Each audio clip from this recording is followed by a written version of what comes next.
ETF index mutual funds నేర్చుకుని stock మార్కెట్లో రాణించాలనుకుంటున్నారా? వెంటనే ఈ నెంబర్కి కాల్ చేయండి.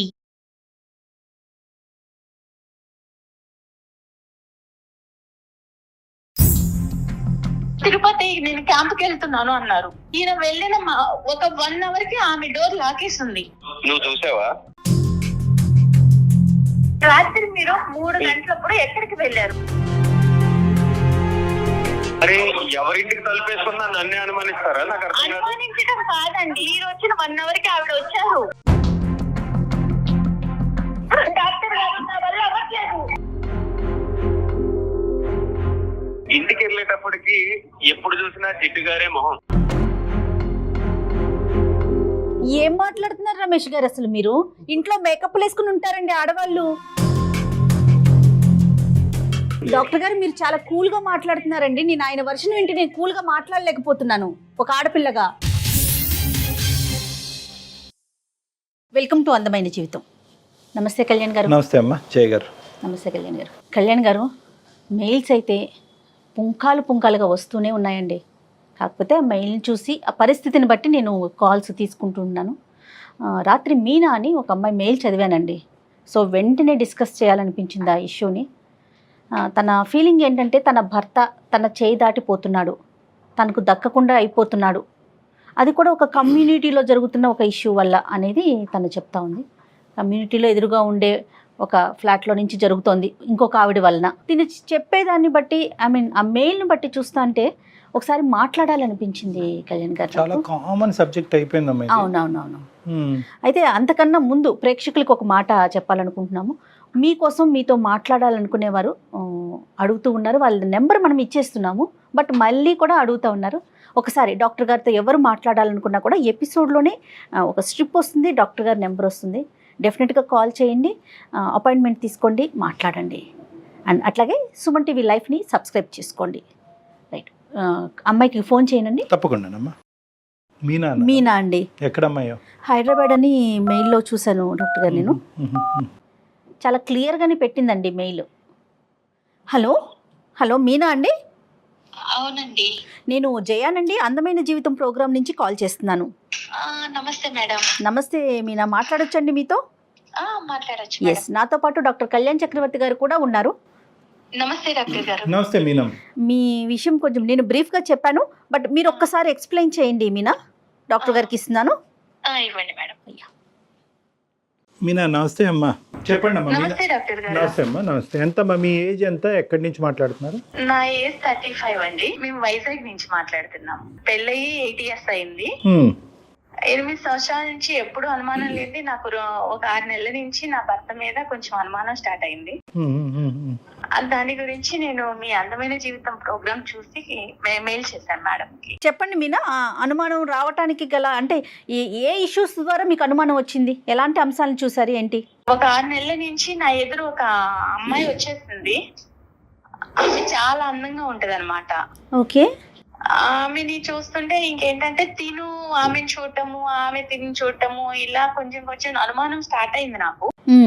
స్టార్ట్ అయినాక తను కిందకి వెళ్ళి పిల్లల్ని స్కూల్ కి తీసుకెళ్లటం, అక్కడ మళ్ళీ వాళ్ళిద్దరు కలిసి మాట్లాడుకోవటం, జస్ట్ మామూలుగా క్యాజువల్ గా తీసుకున్నా. తర్వాత అనుమానం అనేది ఎక్కువైపోయింది. అదొక క్లారిటీ అనేది నాకు కన్ఫ్యూజన్ చేసి నాకు అసలు ఏంటి వీళ్ళిద్దరి మధ్య ఏం జరుగుతుంది అని అబ్జర్వ్ చేస్తూ ఉన్నాను అనమాట. ఓకే. అబ్జర్వ్ చేయటము, వీళ్ళు కిందకెళ్ళి నవ్వుకోవటం, మాట్లాడటం, పిల్లల్ని బస్ ఎక్కించినాక మళ్ళీ కిందే టైం స్పెండ్ చేయటం, ఇలా జరుగుతూ ఉంది మేడం. ఓకే. అసలు నేను ఒక క్లారిటీకి రాలేకపోయాను. పిల్లలండి? పిల్లలు ఒక బాబు నాకు. ఓకే. క్యాజువల్ గా మాట్లాడుకోవటం అంటే ఇప్పుడు పిల్లల్ని ఎక్కించేసాక ఎంతసేపు మాట్లాడుకుంటాం? ఒక 2 నిమిషాలు, 3 నిమిషాలు, 5 నిమిషాలు, లేదా 10 నిమిషాలు, ఒక రోజు? అది ఎవరైనా మేడం మాట్లాడుకుంటారు. ఓకే, హాయ్ అండి బాగున్నారని ఎవరైనా అడుగుతారు, కాదనట్లేదు. రెగ్యులర్ గా జరుగుతా ఉంది. రెగ్యులర్ గా వీళ్ళు బస్ ఎక్కించడానికి వెళ్తారు. వెళ్ళి ఇద్దరు అపార్ట్మెంట్ అందరు ఎటు వాళ్ళు అటు వెళ్ళిపోయినా కూడా వీళ్ళిద్దరు నుంచొని మాట్లాడటం, నవ్వుకోవటం, పైకి కలిసి రావటం, ఇది చూస్తున్నాను మేడం. నేను పైన బాల్కనీలో ఉండి చూస్తూ అబ్జర్వ్ చేస్తున్నాను. అమ్మా మీనా, అమ్మాయి వయసు ఎంత ఉంటుంది? అమ్మాయి వయసు ఒక 36-37 ఉంటుంది డాక్టర్. అది ఆవిడ భర్త గారమ్మా? ఆమె భర్త వచ్చి అమెరికాలో ఉంటాడు, ఇది వచ్చి ఇక్కడ నుంచొని అపార్ట్మెంట్ లో ఉన్న వాళ్ళు ఎవరు దొరుకుతాడా ఏంటా అని చూసి నా భర్తే దొరికాడు దానికి. అయ్యా అయ్యయ్యో. ఆమెకి పిల్లలు ఉన్నారండి? పిల్లలు ఒక బాబు ఉన్నాడమ్మా. Okay okay. మీరు అంటే ఒకే అపార్ట్మెంట్స్ కదా, మాట్లాడుకోవటం, మీరు ఆవిడతో మాట్లాడటం కానీ ఇరుగు పొరుగు కదా, అట్లా ఏమన్నా ఉందా? ఏం లేదండి, నేను హాయ్ కనిపిస్తే హాయ్ బాయ్ అనుకుంటాం అంతే, ఇంత క్లోజ్ గా గానీ నా హస్బెండ్ తో ఉన్నంత క్లోజ్ నాతో ఉండదు. ఆయన అక్కడుండి సంపాదిస్తూ మరి దేన్ని పెళ్లి చేసుకొని ఆయన ఎక్కడ కులుకుతున్నాడో ఇదైతే నా మొగుడుతో కులకటం మొదలు పెట్టేసి. సరేలే అమ్మ, అంత పెద్ద కంక్లూజన్స్ కొద్దిలే తల్లి మీనా అమ్మ. అసలు నా బాధ నేను ఎవరికి చెప్పుకోవాలో కూడా తెలియట్లేదు. ఇంట్లో నా ఫ్యామిలీని చూసుకోవాలి, నా అత్త మామని చూసుకోవాలి, అక్కడ నా భర్తను చూసుకోవాలి, ఎవరిని చూసుకోవాలో నాకు అసలు పిచ్చి పట్టిపోతుంది డాక్టర్ గారు. మీ అత్తయ్య మావయ్య కూడా మీతోనే ఉంటారా మీనా? అవును డాక్టర్ గారు. ఇది కాకుండా ఏంటమ్మా, ఓకే బస్సుకు వరకు వెళ్ళి తిరిగి వచ్చేది ఒక్కటేనా? దాన్ని బట్టే నేను మీరు కులుకుతున్నారు అనే పెద్ద మాట వాడుతున్నారు, ఇంకేమన్నా చూసారా? లేదు డాక్టర్ గారు, నేను చూశాను, తిరుపతి నేను క్యాంప్కి వెళ్తున్నాను అన్నారు. ఈయన వెళ్ళిన ఒక 1 hour కి ఆమె డోర్ లాకేస్తుంది. ఆవిడ క్లారిటీ ఇంకేంటంటే వాళ్ళు వెళ్ళిపోయారు తిరుపతి, వాళ్ళ బాబు ఆమె. మళ్ళీ మరుసటి రోజు వచ్చేసరికి 2 days తర్వాత ఈయన ముందు వచ్చారు, తర్వాత ఆమె డోర్ ఓపెన్ ఉంది. అంటే తిరుపతి అంటే మీనా ఎవరైనా వెళ్ళొచ్చు, ఎప్పుడైనా వెళ్ళొచ్చు కదా. వెళ్ళొచ్చు మేడం, ఆమె ముందన్నా వెళ్ళొచ్చు, తర్వాత అయినా వెళ్ళొచ్చు, ఈయన వెళ్ళిన టైంలోనే ఎందుకు వెళ్ళాలి? కాదు మీనా, కోఇన్సిడెంట్ అనుకోవటానికి లేదంటారా? కోఇన్సిడెంట్ ఏముంది మేడం, ఈయన వెళ్ళిన టైంలో వెళ్ళారు వచ్చారు, ఆమె కొడుక్కి గుండు ఉంది. తిరుపతి వెళ్ళి వచ్చినట్టు ఒక క్లారిటీ ఉంది కదా మేడం నాకు. ఇంకా నేను ఏం అడగాలి, ఏం అసలు అడిగితే మేమేం అడగాలి? అదే కదా, ఇప్పుడు మేమేం అడగాలి అన్నది మాకు అనిపిస్తుంది. ఇంకేమన్నా అబ్జర్వ్ చేశారా మీరు? అంటే ఐ మీన్ మేడం, ఇప్పుడు నేను నిన్న నైట్ పడుకున్నాము, 3 గంటలకి నా బెడ్ మీద లేడు. చిన్న బాబు గాని కింద పడితే ఎలా వెతుక్కుంటాము, అయ్యో బాబు కింద పడిపోతాడని. నా భర్త ఎక్కడికి వెళ్ళాడని నేను ఇల్లంతా తిరిగాను, బాల్కనీ చూసాను, వాష్రూమ్ చూసాను, ఎక్కడా లేరు. ఇప్పుడు ఎక్కడికి వెళ్ళారు అని నేను అడగలేను తన్ని డైరెక్ట్. అదేంటమ్మా, ఎందుకు రాత్రి నిద్రలోంచి లేసానండి మీరు పక్కన లేరు, బాబు దొల్లిపోతాడు అన్నది కూడా మీరు చూసుకోలేదు, ఎక్కడున్నారని ఒక మాట అడిగితే తప్పేముంది? తన మీద అనుమానం స్టార్ట్ అయిపోయినాక నేనేమన్నా అడిగితే ఇంకా నా మీద ఎక్కడ గొడవ పడేసి ఎక్కడ అల్లరి చేసుకొని మన పరువు ఎక్కడ పోయిద్దో, అత్తయ్య మామయ్య వాళ్ళు ఎక్కడ బాధపడతారో, నాకు పిచ్చి పడుతుంది డాక్టర్ గారు. అసలు అలా కదమ్మా, పట్టట్లేదు. అవునమ్మా తల్లి, నీ ప్రాబ్లం నాకు అర్థం అవుతుంది, కానీ ఒక క్లారిటీ తెచ్చుకోకుండా నీ ఆరోగ్యం పాడవుతుంది, నీకు తల తిరుగుతుంది, తల బరువు అవుతుంది, నీకు పిచ్చి పట్టినట్టు అవుతుందని నువ్వు అంటున్నావు. ఇప్పుడు అనుమానం అనేటటువంటి క్లారిటీ నేను తన్ని డైరెక్ట్ అడగలేకపోతున్నాను డాక్టర్ గారు, అందుకే నేను మీ వరకు వచ్చాను. అడగటం వేరు, గొడవ పెట్టుకోవటం వేరు. చాలా మంది ఏమనుకుంటారు అంటే కనుక, అరే బహుశా నేను అడిగితే కనుక అతను ఇంకా అవమానం ఫీల్ అయ్యి నా మీద ఏమైనా తెచ్చుకుని గొడవలు. అలా కదా, ప్రతి చోట ఏంటంటే సైకలాజికల్ మైండెడ్నెస్ అని అంటూ ఉంటాం. ఆడవాళ్ళందరికీ చెప్పేది ఏంటంటే మైండెడ్నెస్ అంటే ఇది ఖచ్చితంగా నిజం అనే ఉద్దేశంతో మీరు అడిగితే ఖచ్చితంగా అక్కడ గొడవ అవుతుంది. కాదు ఇలా జరిగి ఉండొచ్చేమో, నా భర్త ఇలా తప్పు చేసి ఉండడు, నా కళ్ళే తప్పు చూస్తున్నాయి అనేటటువంటి ఆలోచనతో అడిగితే కనుక అడిగేటటువంటి విధానం, పద్ధతి, శైలి కూడా డిఫరెంట్గా ఉంటుంది. మీ భర్త గురించి అందరికంటే వాళ్ళ తల్లిదండ్రుల తర్వాత బాగా ఎరిగినటువంటి వ్యక్తి ఎవరన్నా ఉన్నారు అంటే కనుక మీ మనసే. అవును కదా, 8 years ప్రయాణంలో ఇంతకు ముందు ఎప్పుడనే మీ భర్త గురించి ఇటువంటి సంఘటనలు, సందర్భాలు జరిగినాయా? జరగలేదు. ఎప్పుడు అనుమానం పడేటటువంటి భార్య స్థానంలో మీరు ఉన్నారా? కాదు.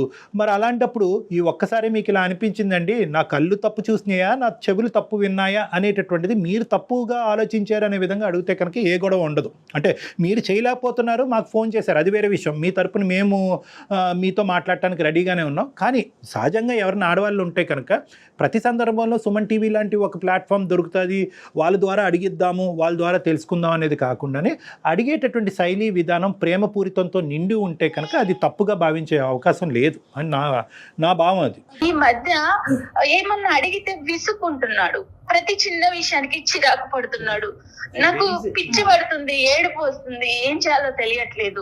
ఒకటైతే నిజం కదా తల్లి, అంటే ఖచ్చితంగా ఒక ట్రాన్సిషన్, ఒక చేంజ్ అయితే మీ భర్తలో మీకు కనిపించింది. వచ్చింది, Right. ఖచ్చితంగా వచ్చింది. నాకైతే తనని అడగాలని ఉంది డాక్టర్ గారు. నా తల బద్దలైపోతుంది అసలు. కంపల్సరీ నాకు అసలు తన్ని అడిగితే ఎక్కడ ఇష్యూస్ అయ్యి ఎక్కడ Right. గొడవలు అవుతాయో. నేను ఇంత ప్రేమించాను తిన్ని. బహుశా ఇది అబద్ధమే అవ్వాలని మీ అందరం కోరుకుంటున్నాం. మీ అత్తమామలకి ఏమైనా తెలుసమ్మా? తెలీదు డాక్టర్, Okay. నేను ఎవరికి చెప్పలేదు. ఓకే రైట్ అమ్మా. ఒక కి మన ఇంట్లో లేకుండా, బాల్కనీలో లేకుండా, నువ్వు కిచెన్ లో లేకుండా ఎక్కడికి వెళ్ళావు అని ఒక్క మాట అడగలేక నాలో నేను సతమతం అయిపోయి నాకు అసలు ఎవరికి చెప్పాలో తెలియట్లేదు. నేను ఎంత బాధపడుతున్నానంటే డాక్టర్ గారు, నాకు ఏ పని చేయాలనిపించట్లేదు. ఇప్పుడు నువ్వు ఓకే కదమ్మా, అంటే మా ద్వారా నువ్వు క్లారిటీ తీసుకోవటం అనేది రేపొద్దున మీ ఇద్దరి మధ్య, అంటే మేము యూజువల్గా చాలా సెన్సిటివ్గా మాట్లాడతాం ఇలాంటి ఇష్యూస్. నాకు ఉండేటటువంటి ఎక్స్పీరియన్స్తో కొద్దిగా బ్యాలెన్స్డ్గానే మాట్లాడతాం. బట్ యు ఆర్ 110% కాన్ఫిడెంట్ కదమ్మా మేము ఈ ప్లాట్ఫామ్ ఆ విధంగా వాడుకోవచ్చు అని? వాడుకోవచ్చు డాక్టర్ గారు. Okay okay. తర్వాత ఇంకో లాస్ట్ క్వశ్చన్ అమ్మా, ఇది కొద్దిగా sensitive and private issue. Physical intimacy ఎలా ఉందమ్మా మీ ఇద్దరి మధ్యన? అది తగ్గిందా? తగ్గిందండి. తను ఇప్పుడు ఇదివరకు ఉన్నంత ప్రేమ లేదు నాకు. మరి ఒకసారి మాట్లాడదామా మీనా? నిజాల్లాగే అనిపిస్తుందమ్మా, కానీ అబద్ధాలు అవ్వాలని కోరుకుంటున్నాను. ఒకసారి కలుపుదామమ్మా. లైన్ కలుపుతారండి మీరు ఆయనతో? కలుపుతాను డాక్టర్. కాన్ఫిడెన్స్ లోకి ప్లీజ్. తీసుకుంటారు. మీరు మాట్లాడే వ్యక్తి మీ కాల్ ని హోల్డ్ లో పెట్టారు. ఆయన్ని కనెక్ట్ అయితే రీజన్స్ చాలా తక్కువ అనిపిస్తున్నాయి కళ్యాణ్ గారు నాకైతే. జస్ట్ కింద మాట్లాడుకోవటం సరే, నైట్ మిస్ అవటం అనేది మీరు నిజంగా ఆలోచించాలి. హలో హలో ఏమండి, చెప్పు. ఆఫీస్ లో ఉన్నారా? చెప్పు. నేను మిమ్మల్ని ఒకటి అడగాలనుకుంటున్నానండి. అదేదో ఇంటికి వచ్చాక అడగచ్చుగా. ఆఫీస్ లో ఉన్నారు, ఫ్రీగానే ఉన్నారని ఈ టైంలో కాల్ చేస్తాను మీకు. నేను ఏం అడగాలి? మీరు రాత్రి ఎక్కడికి వెళ్ళారు? రాత్రి 3 గంటలకి నా పక్కన లేరు. టీ తాగడానికి వెళ్ళా. ఆ టైంలో టీ తాగడానికి వెళ్ళటం ఏంటండి? చిన్న చిన్న ప్రెజర్స్ ఉండి నిద్ర పట్టక టీ తాగి వచ్చి పడుకుందాం అని చెప్పి. నన్ను లేపితే నేను పెట్టిస్తాను కదా మీకు టీ. అరే అలా కాదమ్మా, నువ్వు రోజంతా పని చేసి అలిసిపోయి ఉంటున్నావు, మళ్ళీ నీకు రాత్రి లేపి టీ పెట్టమని అనడం లేదు. నేను ఇంట్లో టీ పెట్టుకుంటే మళ్ళీ నీకు ఏదైనా డిస్టర్బెన్స్ అవి నీ నిద్ర పోవద్దని చెప్పలేదు తను. అమ్మ అమ్మ అమ్మ అంటుంటే నన్ను ఎత్తుని కూర్చోబెట్టుకొని నన్ను కాలి కింద వేసి తొక్కారండి మీరు. అమ్మ మీనా, నువ్వు ఫస్ట్ ఇలాగా ఒకటి మీనా అమ్మ, ఈరోజు అమ్మ సారీ అండి మీనా గారు భర్త గారు, మీ పేరు? హలో మీనా గారు, మీరు ఒక మాట చెప్పాలి కదా ఆయనకి, మేము లైన్ లో ఉన్నామనేసి ఒక మాట చెప్పండి మీ హస్బెండ్ తోను. నేను మిమ్మల్ని డైరెక్ట్ ఏమీ అడగలేక నేను డాక్టర్ ద్వారా వెళ్ళాను ఇప్పుడు అడగటానికి. చెప్పాలి కదా తల్లి నువ్వు. డైరెక్ట్ వెళ్దాం అంటే మన సంసారాన్ని అందరికీ తెలిసేలా చేస్తావా? అయ్యో అలా భావించొద్దండి. మేడం వింటున్నారా ఎలా మాట్లాడారు? అది కాదు కదమ్మా మీనా, ఇది చాలా సెన్సిటివ్ ఇష్యూ మీనా. మనం మన తరపున అతన్ని సర్ప్రైజ్ చేసాం ఇక్కడ, కాబట్టి ఫస్ట్ మా తరపున ఆవిడ తరపున మా అపాలజీస్ అండి. అంటే ఆవిడ చాలా బాగా స్ట్రెస్లో ఉంది, ఆవిడ ఏం చేస్తున్నారో కూడా ఆవిడకి తెలియట్లేదు. చాలా రోజులు బట్టి ఒక చేదు అనుభవాలని కొన్ని ఆవిడ దిగమింగుకుంటుంది, అడగలేక కక్కలేక సతమతం అవుతుంది. మా హెల్ప్ తీసుకుని మా ద్వారా ఆవిడ మనసులో ఉండేటటువంటి 2-3 ప్రశ్నలు మిమ్మల్ని అడగాలి అని అనుకుంది. సరే, ఆమె ప్రాబ్లం ఏంటో అడగండి డాక్టర్ గారు, మీ ద్వారానే క్లారిఫై చేయండి. అడగనియండి, ఆవిడని అడగనియండి, మేము బ్యాక్గ్రౌండ్ లో ఉంటాం, ఆవిడని అడగనియండి. ఏమండి, రాత్రి మీరు 3 గంటలప్పుడు ఎక్కడికి వెళ్ళారు? నేను టీ తాగడానికి వెళ్ళా. టీ తాగడానికి బయటికి ఎందుకు వెళ్ళాలి? నేను ఉన్నా కదా పక్కన, నన్ను లేపితే నేను పెట్టిస్తాను కదా మీకు. నేను ఇంతకు ముందు చెప్పా, మళ్ళీ చెప్తున్నానమ్మా, నిన్ను రాత్రి అంతా నాకు నిద్ర లేదు, నాకు టీ తాగితే నిద్ర వస్తుంది అనిపించింది. కాకపోతే నువ్వు డే అంతా పని చేసి ఉంటావు, మళ్ళీ నిన్ను నిద్ర లేకపోవడం ఎందుకు? ఒకవేళ నేను పెట్టుకున్నా సరే నీకు ఏదైనా డిస్టర్బెన్స్ వస్తుందని బయటికి వెళ్ళి తాగొచ్చాను. అంటే ఎదురించి 204 కి టీ తాగడానికి వెళ్ళారా మీరు? 204 ఏంటి? నాకు అన్ని తెలుసండి. 204 కి ఎందుకు వెళ్తున్నారో తెలుసు. 204 ఆ ఎదురించి సిక్కులాడుంది, ఆ తప్పులాడుంది, దాంతో మీరు మాట్లాడటం చూశాను. కింద మీరిద్దరు ఇటకలు పగపగలు చూశాను.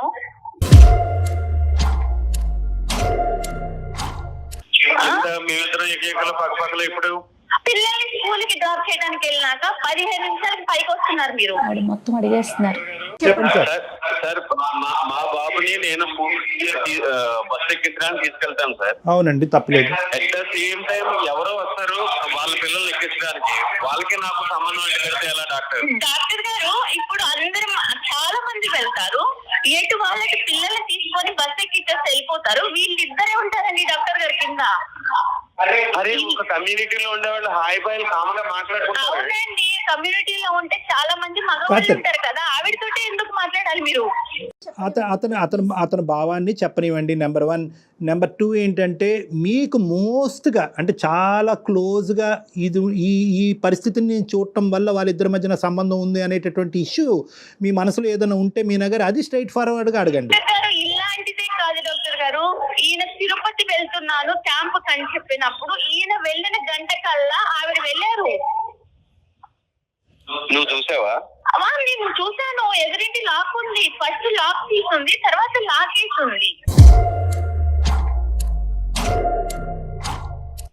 అరే ఎవరింటికి తలుపేసుకున్నా నన్నే అనుమానిస్తారా? నాకు అర్థం కాదు. అనుమానించడం కాదండి, మిమ్మల్ని మళ్ళీ 2 days బ్యాక్ తర్వాత వచ్చాక మీరు వచ్చిన 1 hour కి ఆవిడ వచ్చారు.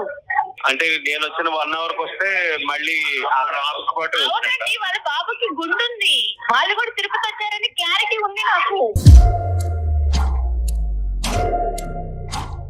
అయ్యో డాక్టర్ గారు క్లారిటీ ఉంది నాకు, వాళ్ళు తిరుపతి వెళ్ళారు అనని. మమ్మల్ని తీసుకెళ్ళమంటే వెళ్ళలేదు, భార్య భర్తలాగా వెళ్ళి వాళ్ళ బాబుని వేసుకొని తిరుపతి వెళ్ళొచ్చారు. డాక్టర్ గారు నేను వెళ్ళింది తిరుపతి వెళ్ళిన మాట వాస్తవం, నేను ఆఫీస్ పని మీద వెళ్ళా అంతే తప్ప ఆమె నేను తిరుపతి తీసుకెళ్ళడం ఏంటి డాక్టర్ గారు? ఆవిడ ఉద్దేశంలో ఏంటంటే 2 things, ఓన్లీ 2 things. ఇప్పటి వరకు మా భర్త మీద నాకు 210% గ్యారంటీ ఉందండి, నమ్మకం ఉందండి. ఇంత అభిమానంగా ఇంత ఆప్యాయతగా కుటుంబం ఆఫీస్ తప్ప ఇంకో ప్రపంచం తెలియనటువంటి భర్తతో నేను ఎంతో అదృష్టవంతురాలనండి. కానీ ఈ డౌట్ ఏదైతే ఉందో అంటే దీన్ని కూడా మనం ఎప్రిషియేట్ చేయాలి. ఈ డౌట్ అనేటటువంటిది ఒక అనుమానమైనటువంటి భార్య జీవితాంతం 8 సంవత్సరాలు బట్టి నన్ను అనుమానంతో చంపేస్తుంది అనేటటువంటి భార్య దగ్గర నుంచి రావట్లేదండి. నాకు పిచ్చి పడుతుంది డాక్టర్ గారు, ఇంత ప్రేమగా. సరే ఉండమ్మా, డాక్టర్ గారు మాట్లాడుతున్నారు కదా. రమేష్ గారు, ఇక్కడ ఏంటంటే ఇప్పటి వరకు జరిగినటువంటి సంఘటన, ఇప్పటి వరకు చూడనటువంటి పరిస్థితులు ఆవిడ చూసింది కాబట్టి ఆవిడ జీర్ణించుకోలేకపోతుంది. అనుక్షణం మీరు ఎక్కడుంటారు, ఏమవుతున్నారు, పక్కలో పడుకున్నారా లేదా, ఇదే ఇన్వెస్టిగేటివ్ డిపార్ట్మెంట్లోకి ఆవిడ కంప్లీట్గా వెళ్ళిపోయింది. ఆవిడ పరిస్థితి బాగాలేదు కాబట్టి ఇప్పుడు ఆవిడ కావాల్సింది ఏంటంటే ఒక ఆనెస్ట్ అండ్ సిన్సియర్ రెస్పాన్స్. ఏమన్నా తప్పు జరిగిందా, ఆవిడతో మీకు తప్పు జరిగిందా, జరగలేదు అంటే కనుక అదే నమ్ముతాం, జరిగింది అంటే కనుక అదే నమ్ముతాం. కాదు రమేష్ గారు, ఇన్ని సంవత్సరాల నుంచి 8 సంవత్సరాల నుంచి మీలో ప్రేమను మాత్రమే చూసింది ఆవిడ. గత కొన్ని రోజుల నుంచి అనుమానించాల్సిన విషయాలన్నీ బయటపడుతున్నాయని చెప్తున్నారు. ట్రాన్సిషన్ మేడం అసలు నన్ను ఒక్క మాట అంటే చిరాకు పడుతున్నాడు, మంచి నీళ్ళు ఇచ్చినా చిరాకు పడుతున్నాడు, షూ తోడుస్తున్నా చిరాకు పడుతున్నాడు, అది పట్టుకోలేకపోతున్నాను మేడం. నేను అంత ప్రేమించిన భర్త అలా చిరాకు పడుతుంటే. డాక్టర్ గారు రమేష్ చెప్పండి. మాట నేను చెప్తానంటే, ఇంటికి వెళ్ళేటప్పటికి ఎప్పుడు చూసినా జిడ్డు గారే మొహం, ఏ విధమైన అట్రాక్షన్ ఉండదు. ఈ పని చేస్తాం, ఆ పని చేస్తా, లేకపోతే ఇన్స్టాగ్రామ్ చూస్తా, లేకపోతే వాట్సాప్ చూసుకుంటా, వీళ్ళు వాళ్ళ తప్ప నన్ను పట్టించుకున్న వాళ్ళు ఎవరో లేరు సార్. మనం రోడ్డు మీద మనల్ని ఇంట్లో పట్టించుకున్నప్పుడు బయట కొంతమంది కొన్ని విధాలుగా అట్రాక్ట్ చేస్తూ ఉంటారు. అట్రాక్ట్ చేసేటప్పుడు మనం మగవాళ్ళం కాబట్టి అట్రాక్ట్ అవుతూ ఉంటాం. అవ్వకుండా చూసుకోవాల్సిన బాధ్యత ఇంట్లో భార్యదే కదా సార్.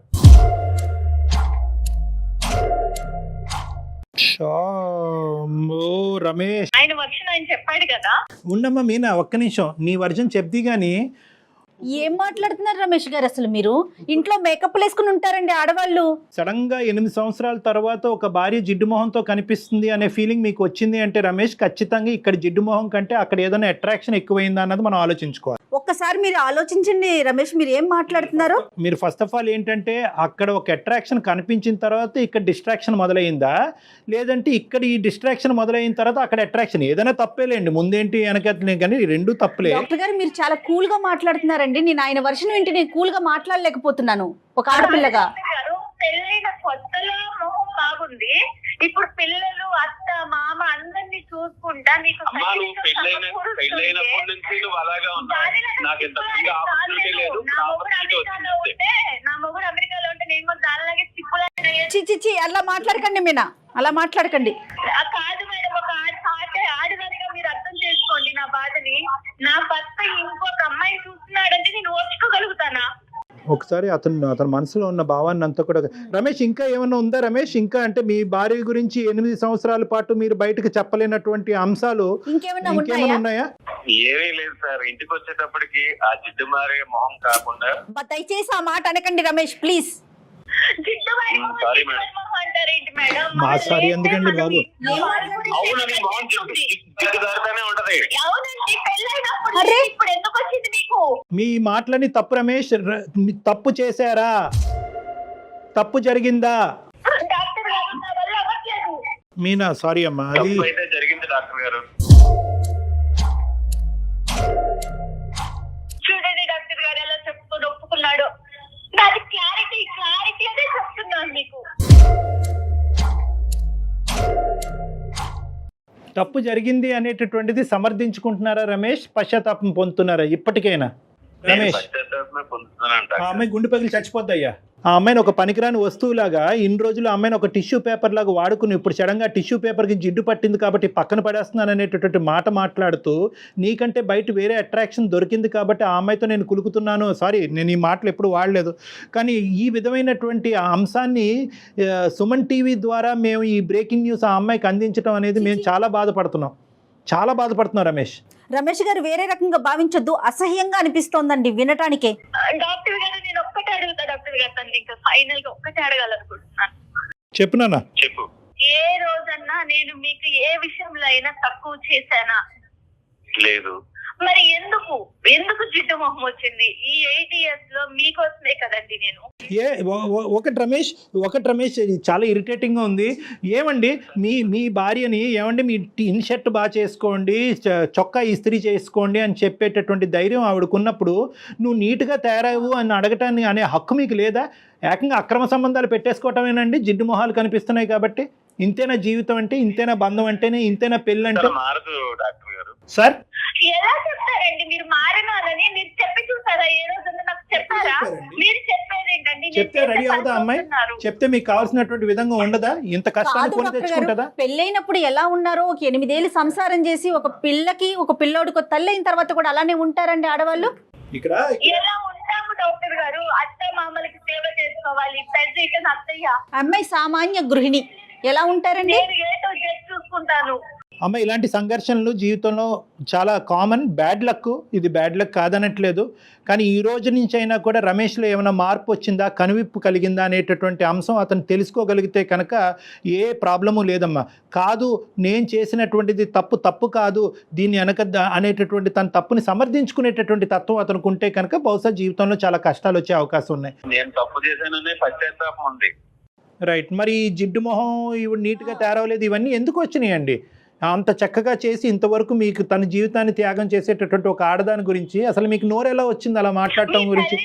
నేను తప్పు చేశాను డాక్టర్ గారు, నేను ఇలా ఉంది నా అందాన్ని కూడా నేను మర్చిపోయాను. నేను తప్పు చేశాననేటటువంటి భావంతో బాధపడి ఒక డిఫెన్స్ మెకానిజం ఉపయోగిస్తున్నాడు. ఏంటంటే నేను తప్పు చేశాను కదా, ఆ తప్పుకి ఇదిగో నువ్వే కారణం అని చూపెట్టేటటువంటి ప్రయత్నం చేస్తున్నాడు. కానీ అతనిలో ఒక మంచితనం ఉంది, మార్పు వచ్చేదానికి అవకాశం ఉంది. అతను కేవలం నీ సైడ్ ఏదో చూపెట్టాలి కాబట్టి, అతను తప్పుని సమర్థించుకోవాలి కాబట్టి మాట్లాడేటటువంటి మాటలే.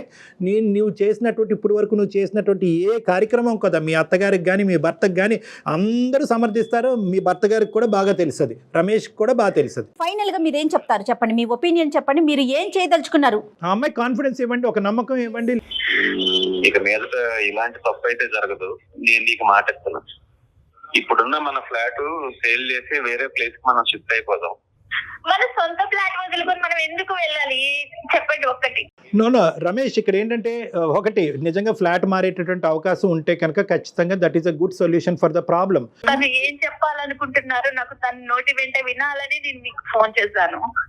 అదే చెప్పారు మీనా, రమేష్ గారు అదే చెప్తున్నారు మీనా. రమేష్ గారు నాకంటే మించినటువంటి సొల్యూషన్ చెప్పారు. అంటే ఎవరు చెప్పరు, సొంత ఫ్లాట్ అమ్మేసుకుని వేరే దానికి వెళ్ళిపోదామని అన్నారు.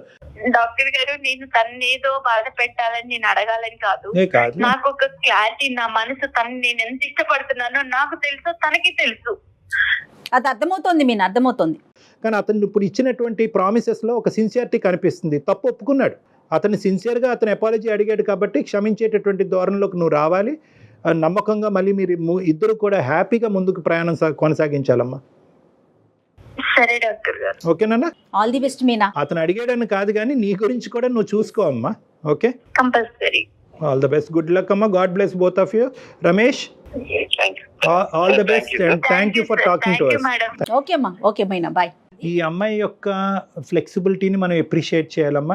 అట్ ద సేమ్ టైం తప్పు చేసినటువంటి రమేష్ని ఒప్పుకోవటాన్ని కూడా మనం అప్రిషియేట్ చేయాలి. తప్పు చేశాడు, తప్పు చేసినటువంటి వ్యక్తిని ఇంకా ఖండించి తిట్టి పుండి మీద కారం జల్లకుండా అతను మాట్లాడుతున్నాడు. లోపల గిల్టీ ఫీల్ అవుతున్నాడు. గిల్టీ ఫీలింగ్ వల్లే బయటకు ఆ మాటలు చెప్తున్నాడు.